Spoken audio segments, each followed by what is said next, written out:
Ladies and gentlemen, boys and girls, welcome to the Everything is Bad New Fangled Motion Picture Show. Not to interrupt your timeline sorting over there, Nolan, but it's time for the show. Okay. The New Fangled Motion Picture Show. I'm your host, Niall. And I'm Nolan. And today we're going to be reviewing a brand new biopic about someone everyone has an impression of. Elvis. Arnold Schwarzenegger. That'd be... I mean, maybe wait till he's dead, I guess, before the biopic about Arnold Schwarzenegger. Nolan was literally sorting a premiere timeline over there. By the way, that's what that was about. But, yeah, so we saw Elvis. We're going to do a spoiler-free review and then give you a spoiler warning and go more in-depth into it after that. But here's the thing about biopics. Not a lot to spoil. The man's been dead for decades. Although, that Freddie Mercury one took a lot of liberties. It did. This one... From what I was reading, it didn't take a lot of liberties, but it did gloss over some things that were a little questionable. Yeah, we'll get into that a bit, but I mean, if it's about Elvis, one of the most famous people to ever live, arguably, I think the second most famous person to ever live. I would argue Michael Jackson might be the most famous. What do you think? Maybe at least Michael Jackson toured around the world. That's true. But growing up in Vegas, Elvis is a, well known here. So, yeah, if you're into biopics, this is a pretty good one. I mean, the acting is great. Austin Butler, who plays Elvis, does a really great impression. He, I think, has the look down pretty well. Like and he sounds like him great. I think this movie deserves an Academy Award nomination for editing. Yeah, because it has a lot of montages. Yeah, so this movie is like it's a movie of montages between points in his life. Like there's probably like 10 different montages in this movie at least. Right, and some of them, the way things are edited, it like almost reminded me a little bit of Speed Racer. And just a lot of like moving images and like images sliding over each other. I could see that. Not quite to that extent, but it's not like traditionally edited. Yeah. So it was interesting and very entertaining as a result. And then you've got also Tom Hanks doing this like weird Dutch accent. I would be interested to see like a there's always like whenever there's a movie with someone not of a culture doing an accent from that culture, there's always YouTube videos from like linguists like judging the accent and stuff, and I would be interested to see how Tom Hanks did with his Dutch accent. I would also be interested to hear a recording of Colonel Parker speaking to see how close he actually came to his voice. I don't think I've ever heard his voice.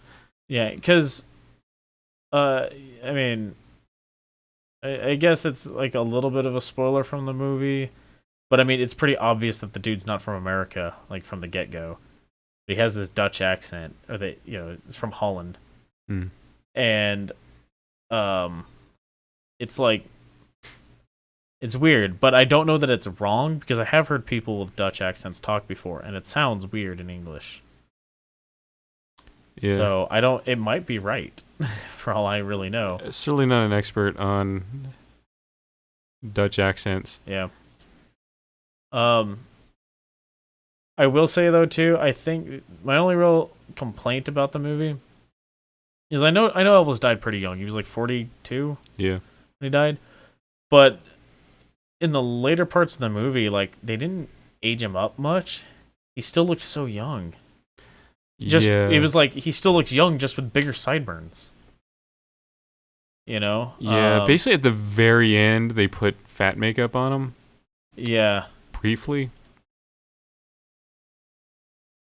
Let's see. The dude is like almost.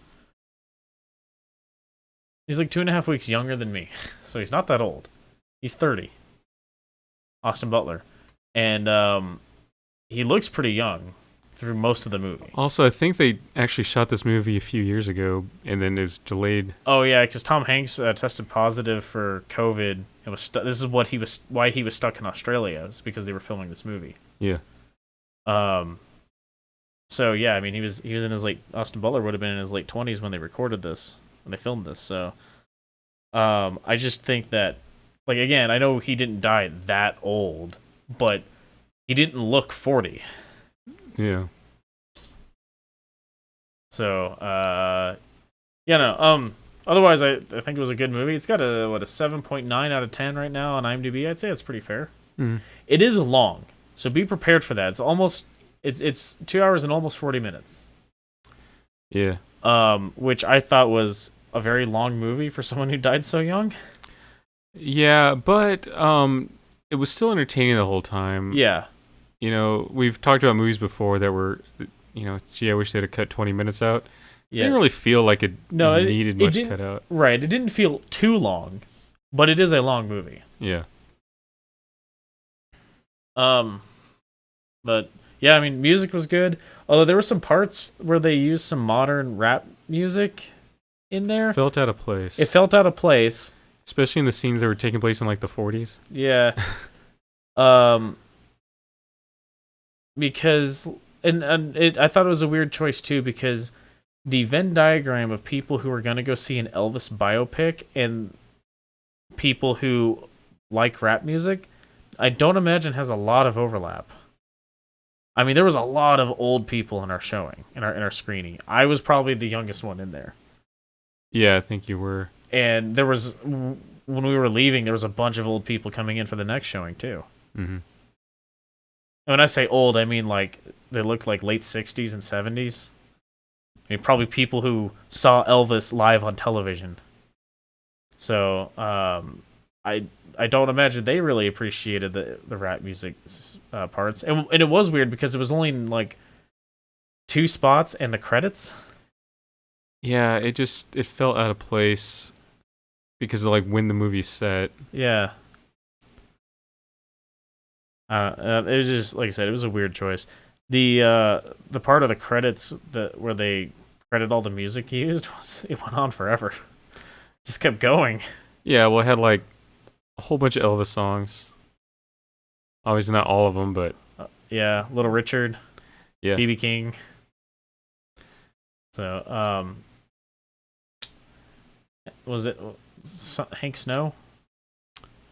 Was it Hank? Was that his first name? The country western singer. Yeah, Hank Snow. Hank Snow. So, yeah, I mean, like I said, good movie. Overall, good music. Except for there's just like I said, 2 spots where they had a weird choice of music. Just out of place. Soundtrack. Yeah.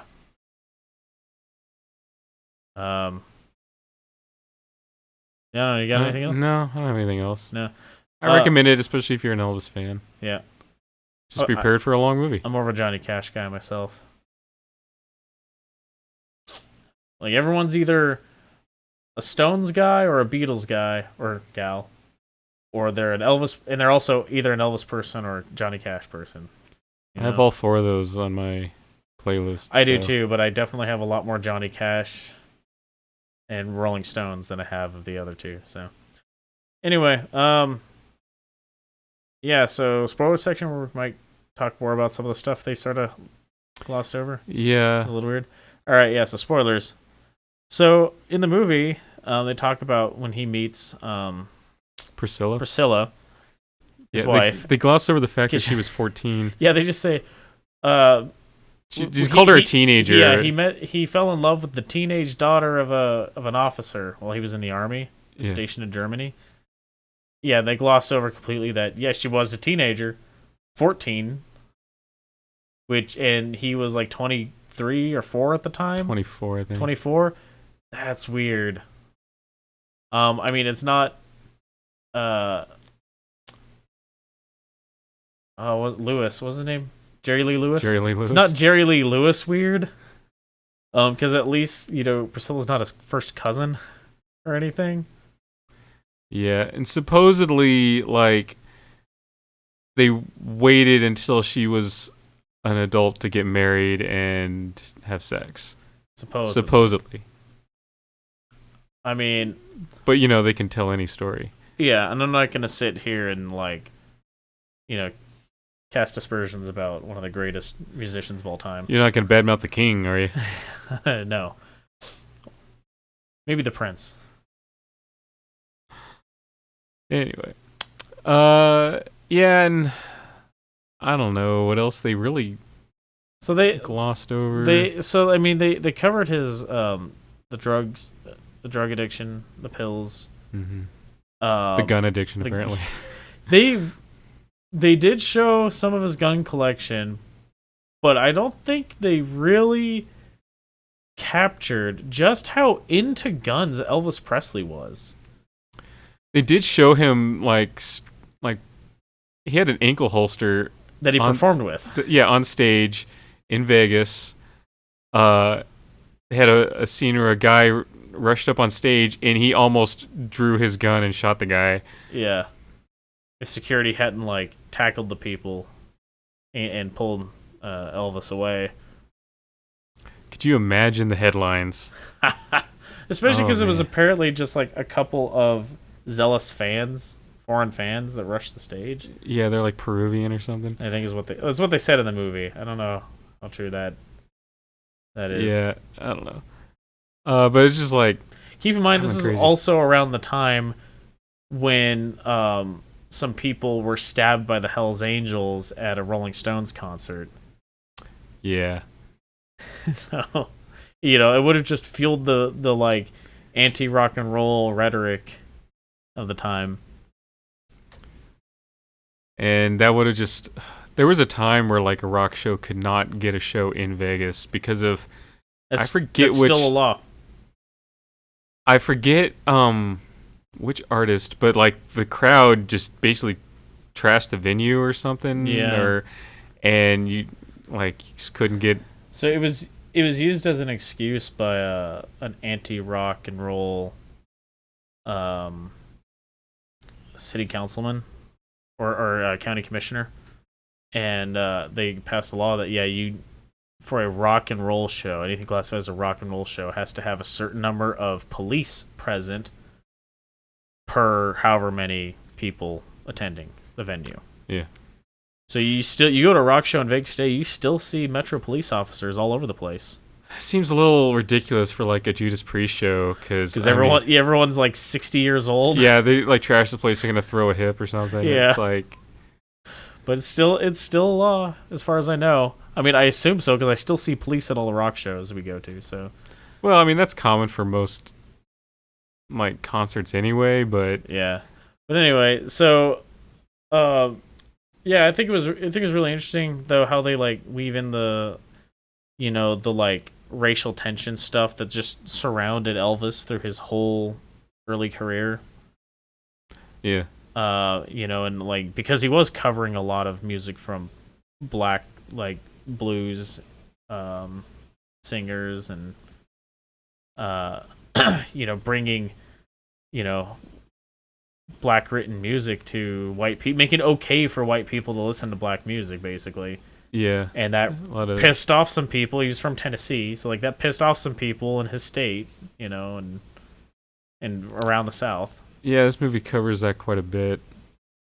It's been a big section on his early career where, he was threatened by because of his lewd sexual movements on stage.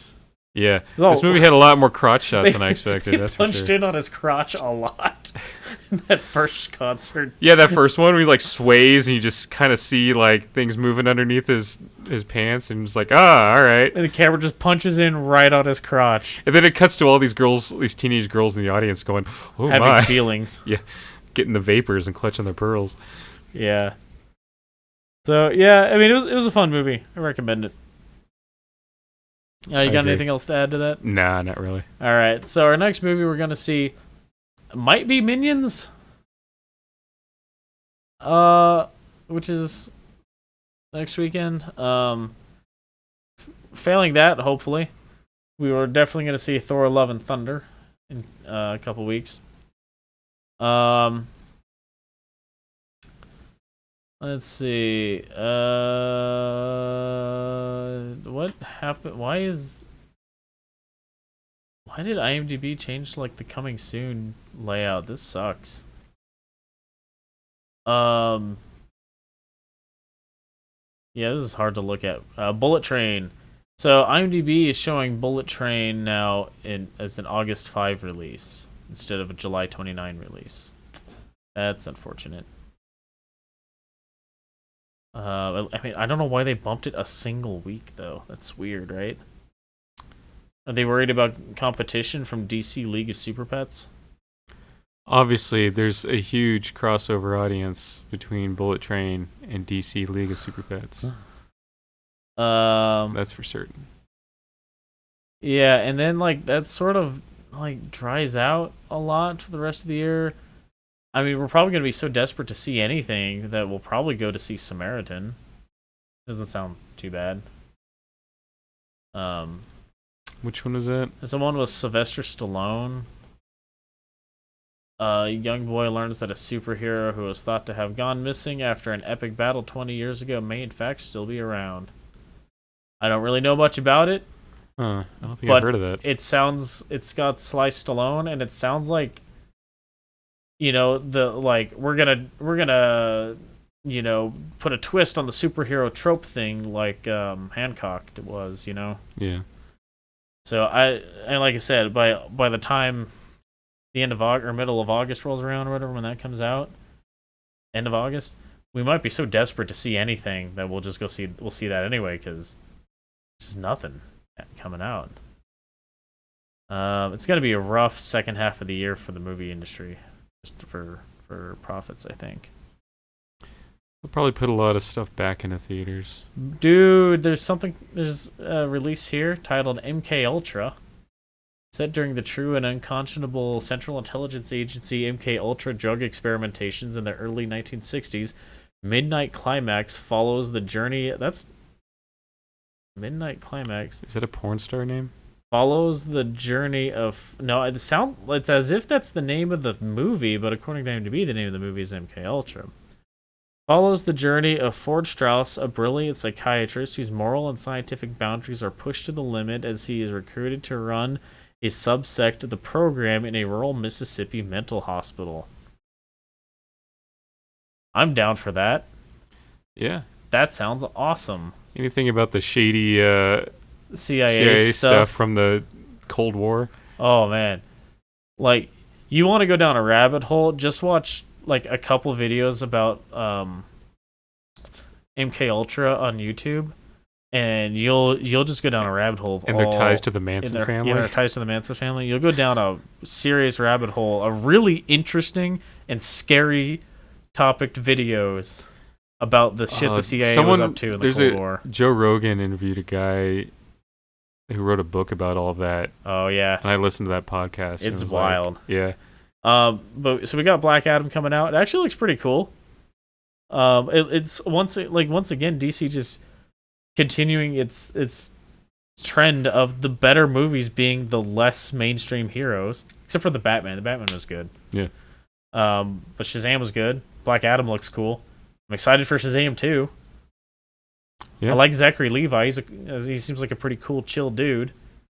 So I'd like to see him getting more work and like that kind of stuff. So yeah, I mean, speaking of that, Black Panther: Wakanda Forever is in November, which is weird that we haven't seen even a teaser trailer for it. There's not even a poster for it yet, is there? Not that I've seen. Are they just like trying to wait for everyone to forget about what's her name? Being anti-vax mandates. Well, wasn't just anti-vax mandates? Wasn't she just like anti-vax, like all vaxes? I think it was just the COVID. Was it just the COVID vax? Okay. But anyway, I just wonder, maybe they're waiting for that to blow over before they post something. I don't know. Oh, there's a rumor floating around that The Flash is canceled. Yeah, like don't completely. do that. Don't give me hope. Creed 3, again, haven't seen anything for it. And then Avatar 2 comes out in December. Shazam 2 comes out in December. Kraven the Hunter supposedly in January. Really? Done right, that could be cool. It could be cool. Could be another Morbius though. It's Morbin time. It's Craven time. It's Craven time. Oh, yeah. It's got Russell Crowe in it? Doesn't say as what. As Zeus. Again. So, yeah, that's what we got coming up through the end of the year. Unfortunately, just like not a lot of stuff for the last half of the year. So, you can check out our other reviews though. What was our last one, Nolan? Lightyear. Yeah, so go check out that. Check out our upcoming reviews if any of that sounds of interest to you. Also, I mean, go back and check out some older reviews. You might find something that you're like, you know what, this sounds cool. I'll go check it out. Like Starship Troopers Trader of Mars. Yeah, that's a good one. Go check that one out. So, yeah, until next time. Thanks for listening. Bye. Toodles.